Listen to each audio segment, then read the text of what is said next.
Bonjour, aujourd'hui on se retrouve sur The Dark to Light Show et bienvenue.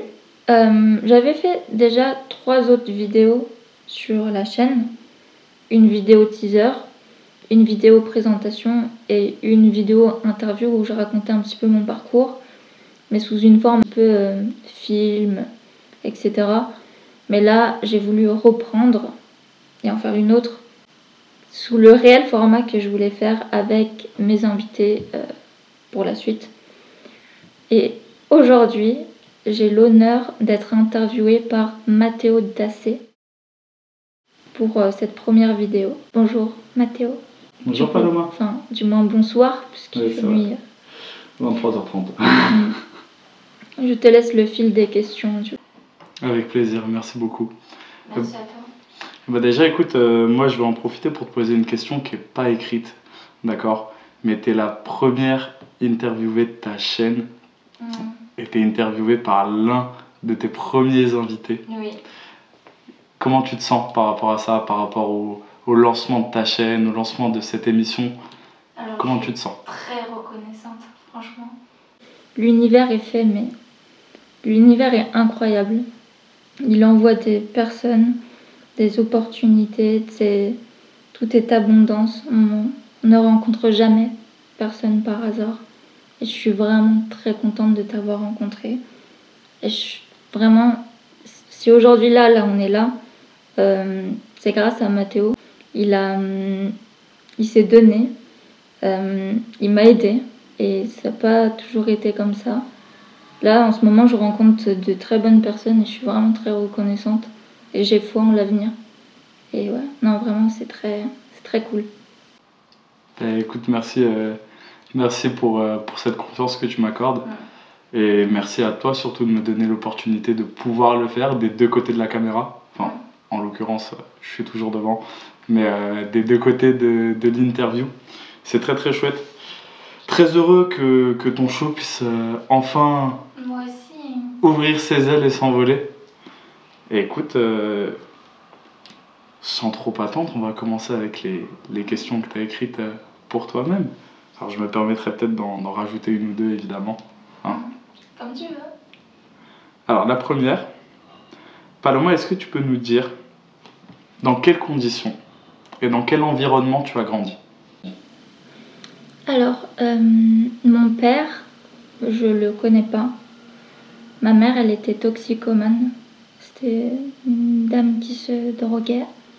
Elle a eu un passé assez compliqué.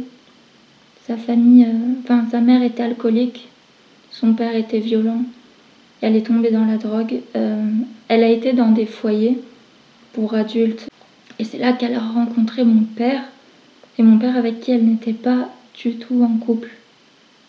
Elle m'a dit qu'ils n'étaient pas vraiment ensemble. Et ils ont eu un petit coup d'un soir et me voilà. Mais c'était pas vraiment prévu à la base. Et elle m'a dit que comme lui était alcoolique, elle voulait pas que j'ai une mère toxicomane plus un père alcoolique. Alors elle s'est gardée de lui dire, elle lui a rien dit. Mon père ne sait pas que j'existe. À la base, elle voulait pas d'enfant du tout. Mais elle a quand même décidé de me garder malgré tout. Elle a eu quand même des difficultés. Faut savoir qu'elle a arrêté de se droguer quand même pendant qu'elle était enceinte. C'est là qu'elle a commencé à arrêter les drogues dures. Ensuite, j'ai grandi avec elle jusqu'à l'âge de mes 5 mois. Alors, il y a 2 versions de l'histoire. Il y a la version de ma mère. Ma mère, elle m'a dit qu'elle a demandé de l'aide parce qu'elle avait du mal à me garder. Et qu'au final, au lieu de l'aider, ils m'ont carrément placée en famille d'accueil. Il y a les documents officiels que j'ai récupérés à mes 18 ans à l'aide sociale à l'enfance. Il y a écrit tout dans tous les documents. Il y avait écrit que apparemment un jour elle est partie à la crèche me déposer et les gens là-bas ont vu qu'elle était un petit peu dans un état second et donc ils ont appelé les services sociaux et j'ai été placée le jour même. Donc si cette histoire elle est vraie, j'étais clairement arrachée à ma maman à l'âge de 5 mois.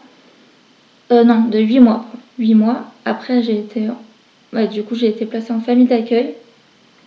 dans cette famille d'accueil-là, bah, d'après mes souvenirs, ça se passait plutôt bien. Juste le soir, bah, je faisais beaucoup de... De bêtises? Non, Ah. je faisais beaucoup de cauchemars. Je voyais des choses très étranges.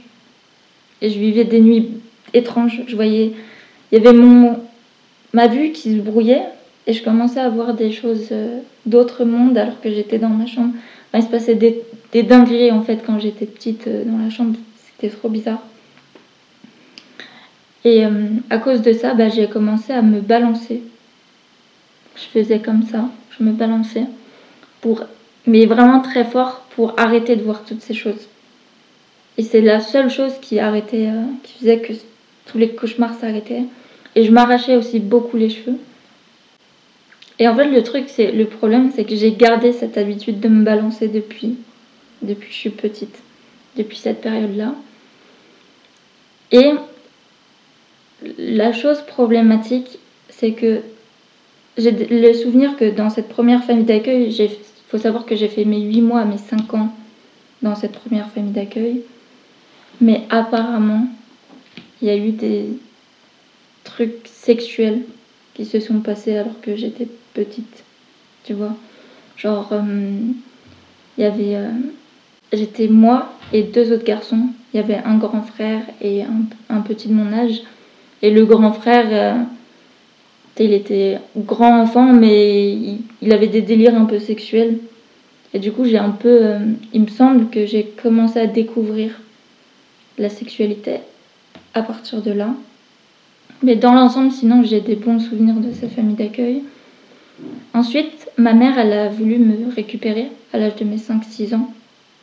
Mais le problème, c'est que pour moi, ma famille, c'était ma famille d'accueil. Je reconnaissais plus ma mère, je savais plus qui elle était.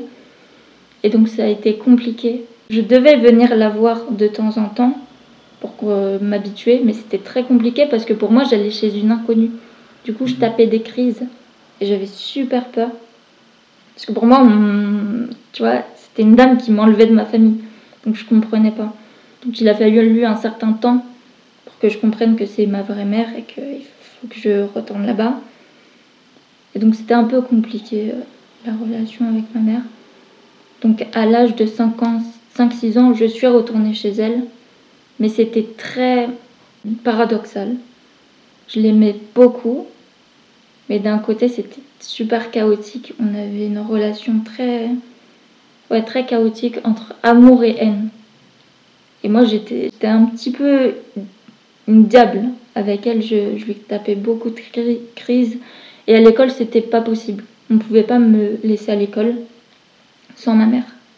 J'étais toujours terrorisée à l'idée qu'elle ne puisse pas venir me chercher à l'école, qu'elle ne revienne plus jamais me chercher. Et donc, je faisais tout mon possible pour qu'elle revienne. Donc, j'étais une enfant turbulente. Je pleurais, je criais, je jetais les tables, je déchirais les livres de l'école, je me balançais. Et je pleurais. Et bah, du coup, on a essayé de vivre ensemble, mais au bout de 3 ans, dans une situation comme ça, on a décidé ensemble de me replacer à l'âge de 8 ans. Donc à l'âge de 8 ans, pareil, j'ai été en foyer. En foyer, c'était un peu la débauche aussi. La sexualité, c'était très, très omniprésent au foyer aussi, avec les gens là-bas. À l'âge de 9 ans, du coup, j'ai été placée dans une famille d'accueil. Au début, dans cette famille d'accueil, ça se passait bien. Et après, petit à petit, je suis devenue un peu le bouc émissaire de la famille. J'ai subi beaucoup de harcèlement moral, beaucoup de critiques. On me rappelait à quel point j'étais une merde. J'ai subi des agressions sexuelles encore là-bas. C'était très compliqué. Et à l'âge de mes 18 ans, j'ai pu prendre mon indépendance. L'aide sociale à l'enfance m'a payé un foyer jeune travailleur. J'ai pu commencer à prendre mon indépendance et voilà. Wow. Ouais, sacré parcours. Bah écoute, tu as déjà un petit peu répondu à ça, mais est-ce que peut-être un peu plus précisément, tu peux nous dire dans ces différentes périodes de ta vie, du coup, ton enfance, ton adolescence, jusqu'à maintenant, quand tu as été en FJT et tout ça, est-ce que tu peux nous dire éventuellement avec un peu plus de précision quel état d'esprit tu adoptais pendant ces périodes-là, quelle vision de la vie tu avais? Forcément, dans cette période-là, j'étais très négative. J'avais une haine contre le monde. Je me demandais, mais comment c'est possible? J'étais très très très pessimiste, que ce soit sur ma vie personnelle que sur le monde entier. J'étais très concentrée sur les trucs, tu vois, les combats, les trucs qui vont pas. J'étais dans une quête de changement. Je voulais changer le monde, et peut-être pas de la bonne manière. Je ressassais toujours les mêmes trucs et j'étais dans un mauvais mood. Voilà, par rapport à tout ça, forcément. Et du coup, est-ce que tu as... Je suppose, parce qu'aujourd'hui, tu m'as pas l'air d'être la même que celle que tu me décris quand tu étais plus jeune, ce qui est totalement normal. Mais du coup, ça m'amène à ma prochaine question. Quel a été le déclic qui a fait que tu as changé de vision, que tu as évolué en fait, que tu as évolué pour devenir cette fille que tu es actuellement, qui évolue encore d'ailleurs, et ça fait extrêmement plaisir de pouvoir faire partie de cette évolution. Mais du coup, quel a été le ou les déclics qui ont fait que tu as entamé cette... et j'ai envie de le redire encore une fois, comme une chenille qui sort de sa chrysalide pour se transformer en papillon, tu vois, c'est un peu la vision que j'ai de toi. Qu'est-ce qui t'a fait sortir de cette chrysalide? Alors, à mes 18 ans, du coup, comme j'ai dit, je suis allée dans un foyer jeune travailleur et j'ai rencontré quelqu'un, mon ex. Et mon ex, lui, il était un peu... il était très solaire par rapport à moi. Moi, j'étais très pessimiste, très négatif. Et lui, il était très solaire, il était éveillé à certaines choses. Il avait beaucoup de projets, c'était quelqu'un d'ambitieux, c'était quelqu'un qui... Voilà, et je pense qu'en fait, le fait de simplement le côtoyer, il m'a comme contaminée. J'ai changé un petit peu mes fréquentations. J'ai changé de fréquentation, j'ai commencé à fréquenter d'autres lieux. Et sa lumière, entre guillemets, a dû m'inspirer déjà. Et peu à peu, j'ai commencé à m'intéresser à la spiritualité, au développement personnel, etc. etc. J'ai compris beaucoup de choses via toutes ces connaissances qui sont partagées à travers la spiritualité, le développement personnel. J'ai regardé des vidéos YouTube, j'ai lu quelques livres. J'ai eu beaucoup de mentors sur Internet. Je viens comme ça parce que j'ai oublié complètement de préciser un des éléments les plus importants dans mon cheminement spirituel. Il y a eu mon ex, le premier, qui m'a inspiré avec sa lumière à m'éveiller à certaines choses, mais après lui, j'ai eu une autre relation et avec cet homme-là, c'était vraiment très particulier et lui, il a accéléré considérablement mon éveil. En tout cas, du moins, avec lui, j'ai appris beaucoup de choses et j'ai comme vécu le truc comme une initiation. Et j'ai appris le concept de changer le plomb en or, de savoir traverser l'obscurité pour atteindre la lumière. Et j'ai conscientisé plein de trucs. Je sais pas si vous connaissez le principe de vitriol, d'alchimie, etc., etc. Mais clairement, cette émission est inspirée de l'alchimie, de changer le plomb en or, d'accepter les polarités, etc., etc. C'est un peu dans ce concept-là. Et clairement, c'est lui qui m'a inspiré cette émission, littéralement. Et il a été un de mes plus grands mentors, sérieusement. Et vraiment, genre, comment j'ai pu ne pas parler de ça alors que, littéralement, cette émission est née de cette relation que j'ai eue et de tout ce que j'ai pu conscientiser avec cet homme. Donc voilà, je voulais quand même le préciser. En tout cas, je crois que j'ai dit ce que j'avais à dire. On va passer à la suite de l'interview. Hein? Donc tu t'es ouvert à la spiritualité du coup. C'est surtout ça, ouais. Ce déclic, c'est la spiritualité, le développement personnel. Ok. La connaissance de soi. La connaissance de soi. Est-ce que tu as l'impression de te connaître maintenant? Ou de te découvrir au moins? Plus qu'avant? En soi, quand on dit la connaissance de soi, c'est un peu subjectif, mais c'est apprendre comment fonctionne l'humain, comment fonctionne la réflexion, comment fonctionne le mindset. Savoir de l'autre? De l'humain en général, et savoir que nous ne sommes pas nos émotions et nous sommes beaucoup plus que ce que l'on croit. Nous sommes plus vastes que ce que l'on croit. Nous ne sommes pas limités. Nous sommes illimités. Je ne sais pas comment expliquer, mais... Après, la connaissance de soi, c'est assez subjectif, mais c'est surtout apprendre à le fonctionnement humain, le mindset, tu vois. Et du coup, tu as réussi à l'apprendre, ce fonctionnement, ce mindset? Oui, mais de toute façon, c'est un apprentissage constant, en vrai. C'est l'apprentissage de toute une vie, mais oui, effectivement, j'ai commencé à comprendre, apprendre, et ça m'a fait déjà évoluer d'un certain point de vue. J'ai une question un peu pour revenir sur ton passé, du coup sur ton parcours de vie. Moi je me demande, en étant jeune, tu as subi quand même beaucoup d'épreuves très difficiles, dont on va pas se mentir, plusieurs adultes aujourd'hui ne seraient peut-être pas capables d'encaisser et de vivre avec ces épreuves, malheureusement. Toi, en étant petite fille de tes 8 mois à maintenant, comment t'as réussi à encaisser toutes ces épreuves, comment t'as réussi à faire avec, à vivre avec et, je l'espère, à passer au-delà. Tu vois, à quoi tu te raccrochais? Est-ce que tu te raccroches à quelque chose? À quoi? À la foi. La foi en quoi? En toi? La foi en général, la foi, une confiance. Une confiance en la vie et une confiance... prendre les épreuves comme une force, comme un apprentissage, effectivement.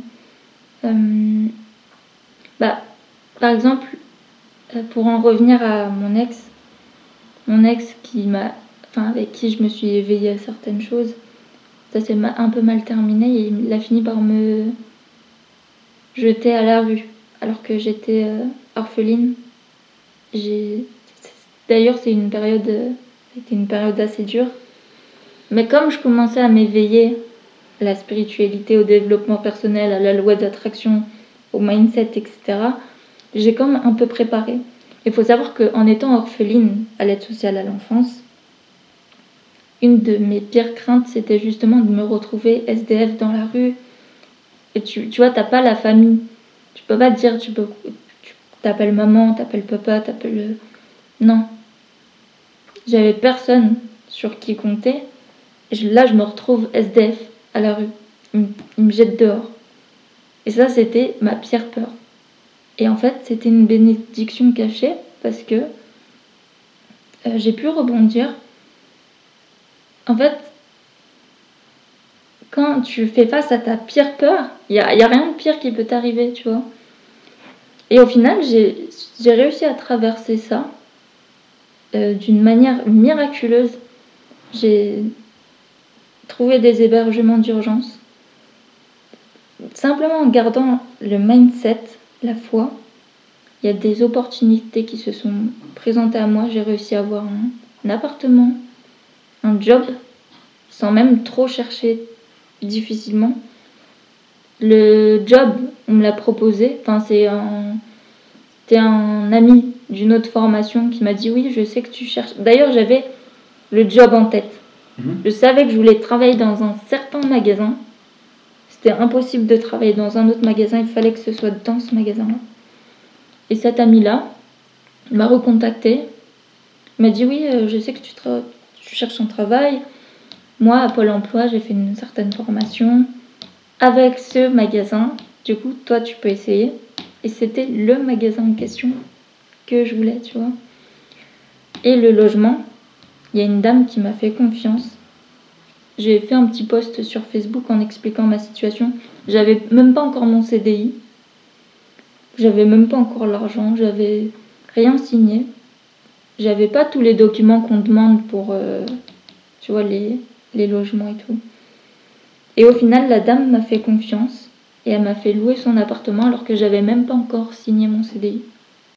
En vrai, il faut faire foi en la vie parce que quand tu as ce mindset-là de confiance, il y a naturellement des opportunités et des choses qui viennent à toi.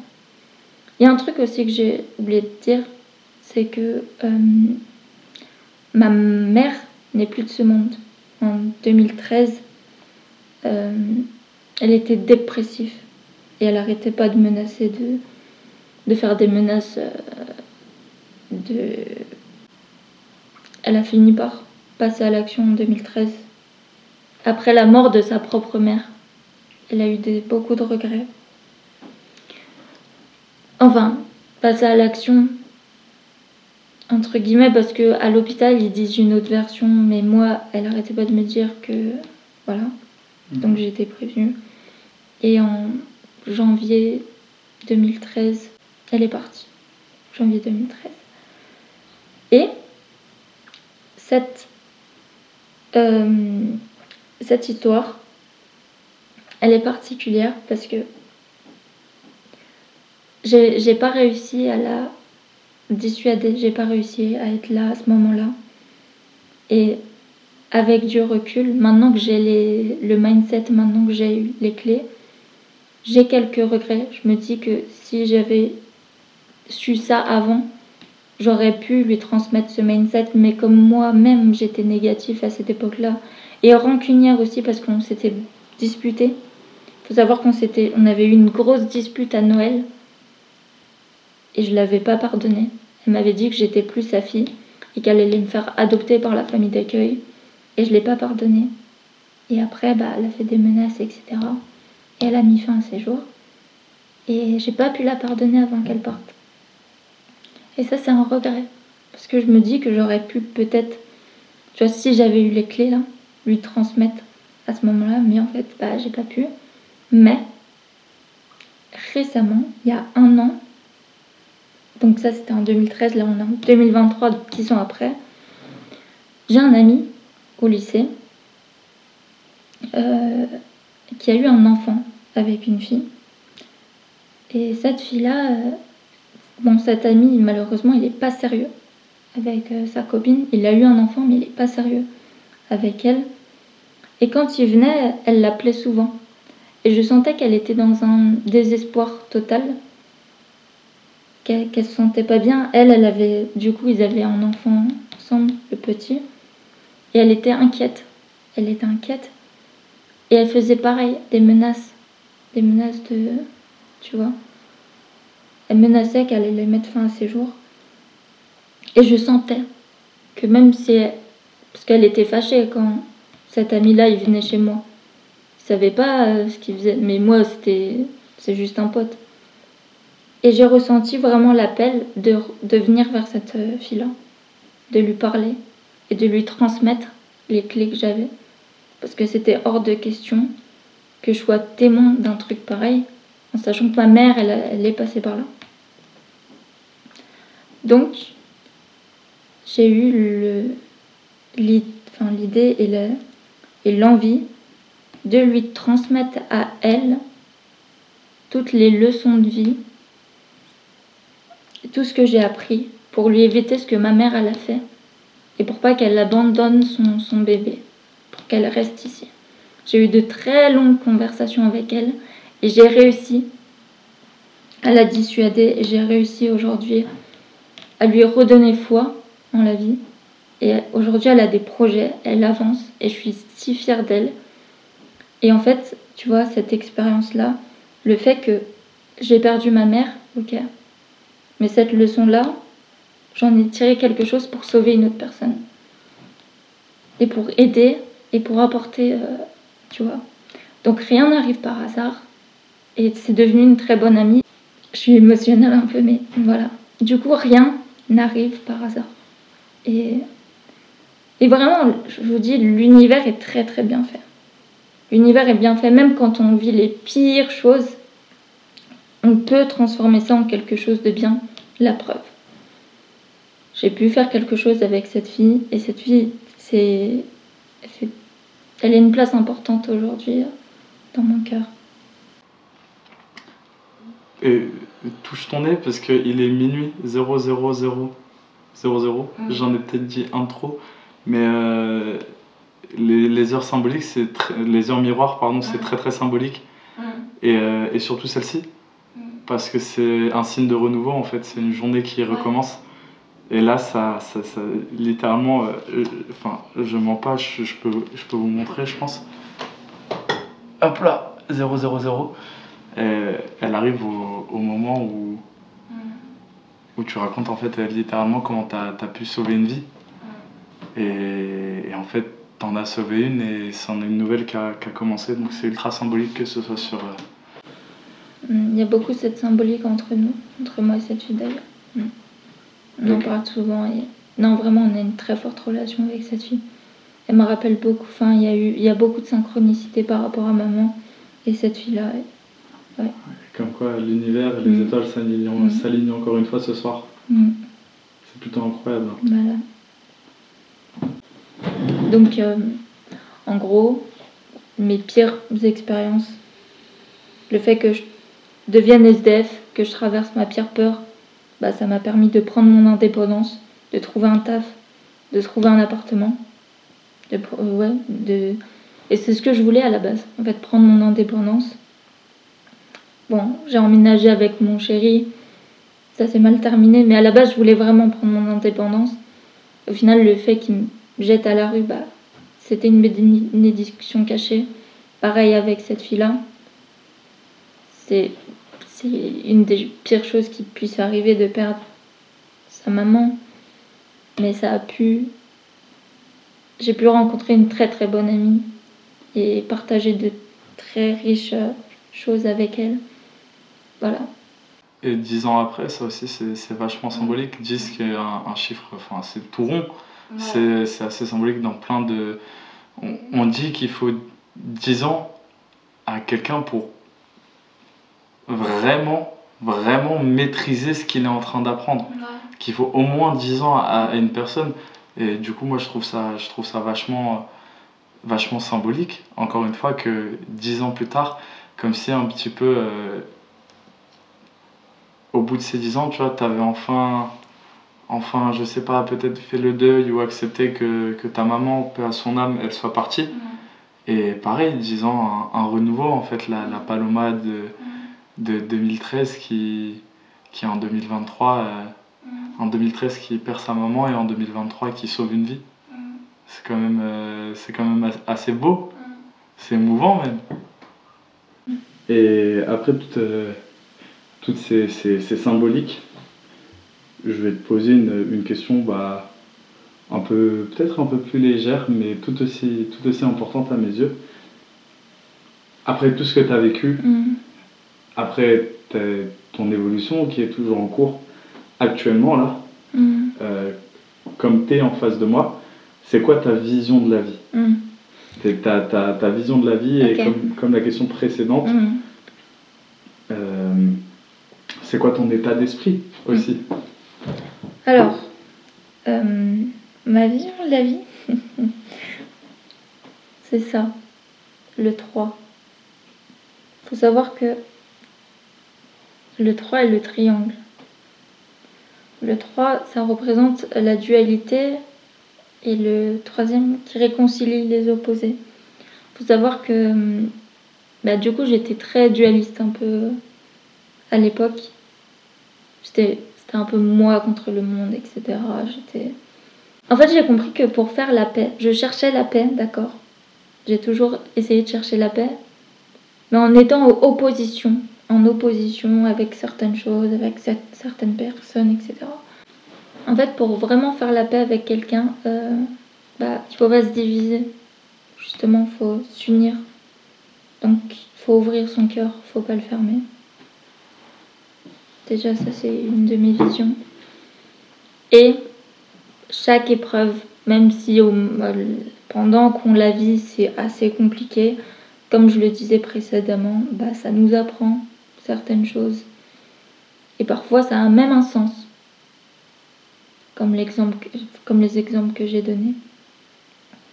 Rien n'arrive par hasard. On rencontre.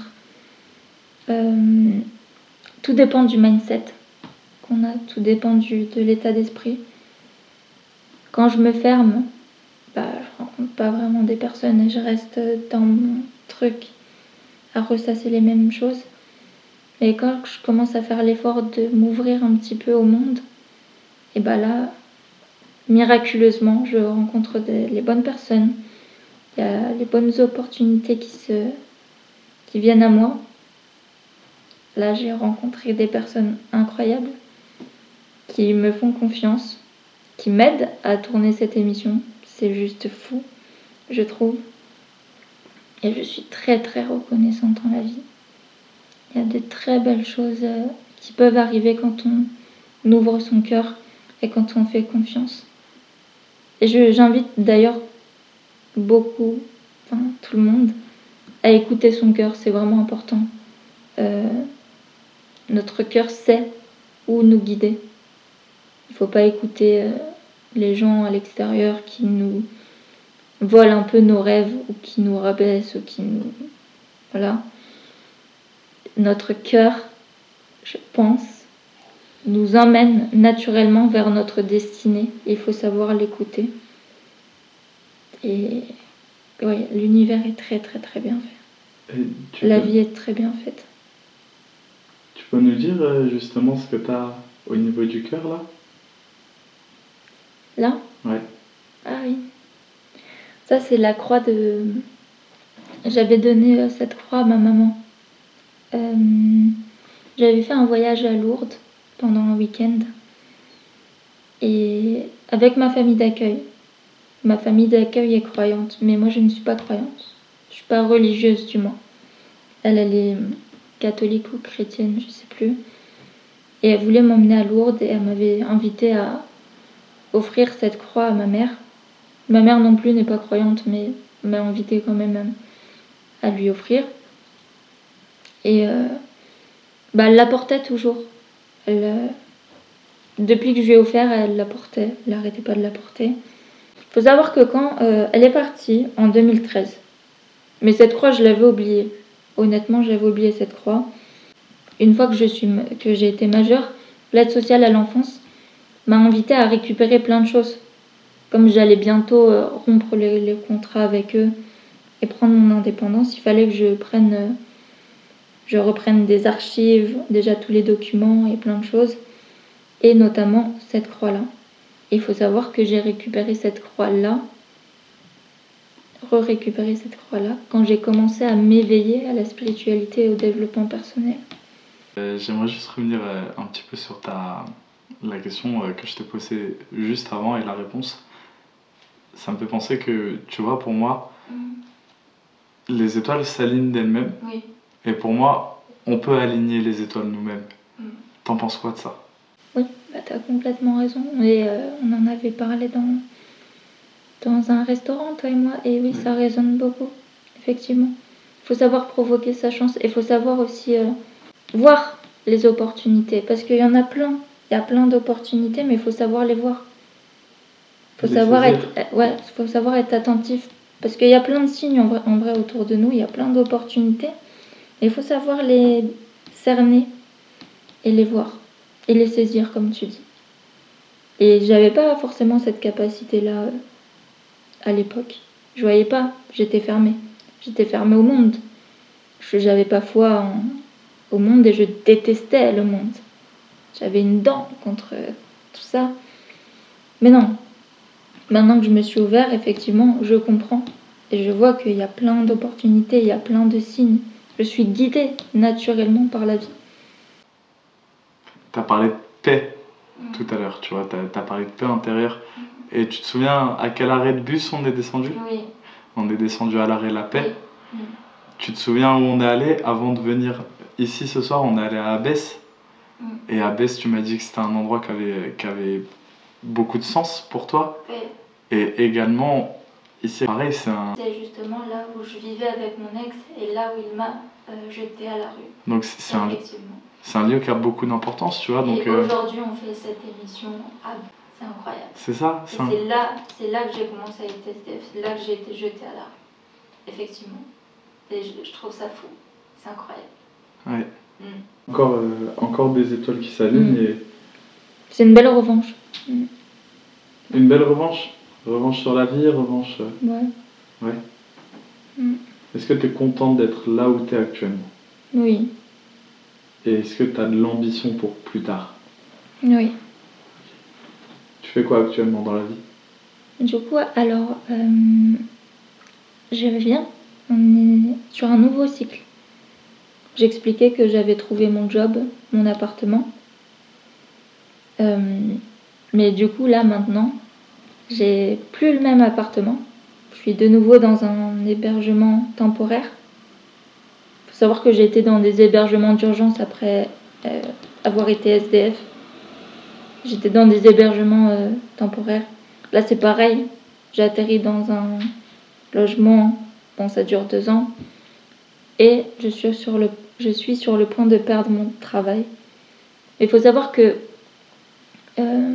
les jobs alimentaires non artistiques, salariés, là où c'est la routine, métro, boulot, dodo, ça me convient pas, ça m'a jamais convenu. Quand je voulais travailler dans ce job précis, je me disais c'est vraiment genre, si je dois vraiment avoir un travail comme tout le monde, il faut que ce soit dans ce magasin-là. Mais dans l'idéal, c'est pas ce que je veux faire, je veux vivre juste intuitivement. J'ai des idées, j'ai des projets, je veux juste pouvoir les faire quelque chose avec et vivre grâce à ça, et puis c'est tout. Donc là, on est sur un nouveau cycle. Je sens que quelque chose est en train de mourir. Là, ma vie d'avant est en train de mourir, et je sais que là, je suis sur un nouveau départ. Donc je vais plus travailler là où je travaille, mais je suis devant vous. Je fais des vidéos, The Dark to Light Show. J'en ai marre. The Dark to Light Show. J'en ai marre justement de perdre mon temps dans des choses qui ne m'intéressent pas. J'ai des choses à dire, j'ai des choses à partager. J'en ai marre. Faut savoir que je procrastine beaucoup. J'ai encore beaucoup de choses à travailler. Mais oui, j'ai envie d'avancer et j'ai envie de créer. Et j'ai envie de partager. Justement, j'ai le développement personnel, la spiritualité, etc. passe aussi par beaucoup de success stories. Il y a de la richesse chez beaucoup de personnes. Et ça, je l'ai compris. J'ai appris chez beaucoup de personnes, chez n'importe qui, à partir du moment où j'ai commencé à m'ouvrir à n'importe qui. Quand on creuse un petit peu profondément, on peut apprendre des leçons de beaucoup de personnes. Et j'ai réussi à trouver beaucoup de trésors chez beaucoup de personnes. Et c'était important pour moi de partager ça, les trésors des gens, sur cette émission. Donc, dans la vie, je veux faire cette émission. C'est important pour moi de partager et du contenu. Tu es en train de faire l'émission. Voilà.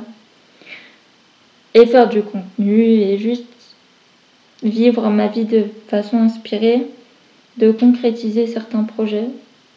J'ai plus de batterie dans la caméra, donc on va se dire au revoir. Ouais. Pour l'instant. Et on se retrouve... Et on se retrouve peut-être dans 20 minutes. Ou peut-être dans un prochain épisode. Oui. Ça, ce sera la surprise du montage. Ce sera avec Mathéo. Ce sera avec moi. Ouais, ce sera avec Mathéo. J'aurai l'honneur d'interviewer Mathéo pour la prochaine vidéo. Ça va être super. Et je suis vraiment très reconnaissante pour tout ça. J'ai rencontré de très belles personnes. J'ai une collègue qui m'a fait confiance. J'étais coincée dans un boulot qui ne me convenait pas. D'ailleurs, j'ai oublié de dire ça. J'étais coincée dans un boulot qui me convenait pas. C'était relou. J'y ai passé 1 an et demi, 2 ans. Et finalement, en fait, j'ai rencontré ma collègue qui aujourd'hui croit en moi, avec qui j'ai des projets artistiques super intéressants. Et en fait, je me rends compte que c'était peut-être chiant, effectivement, mais que j'étais destinée, en fait, probablement à la rencontrer et à faire des choses avec elle. Il y a Mathéo, là, avec nous. J'ai pu rencontrer Mathéo qui est formidable et j'ai hâte qu'il vous raconte un petit peu son parcours et voilà. Et vraiment, je suis très très reconnaissante. Il y aura d'autres personnes. J'ai même plus les mots. J'ai plus les mots, c'est fantastique. Et j'espère que je vais pouvoir vous partager des témoignages super intéressants. The Dark to Light Show, je le fais aussi pour ma mère d'un côté. J'aurais aimé lui transmettre ce genre de mindset, ce genre de message, si ça peut éviter certaines personnes à rester un petit peu dans la déprime ou dans un état pessimiste. Je veux accueillir des gens qui vous diront que c'est possible, qui vous montreront que c'est possible, des gens inspirants qui vous diront qu'ils ont réussi à traverser certaines épreuves et comment ils ont fait pour traverser ces épreuves-là.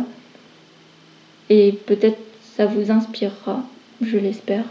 Je le fais pour moi, pour vous, pour... Voilà, c'est vraiment un projet de cœur. Et j'espère qu'il vous plaira aussi, du coup. Et Paloma, t'es cette première personne inspirante qui passe dans ta propre émission. Merci pour ça. Merci à toi. C'était The Dark to Light Show. Merci d'avoir regardé jusqu'à la fin. Et si ça vous a plu, n'hésitez pas à liker, partager, commenter la vidéo. Merci. Allez, on a ce qu'il faut. Cordialement, Paloma. Cordialement, Palomax, ouais, ça va le faire. Parce que c'est naturel. Donc c'est très très cool.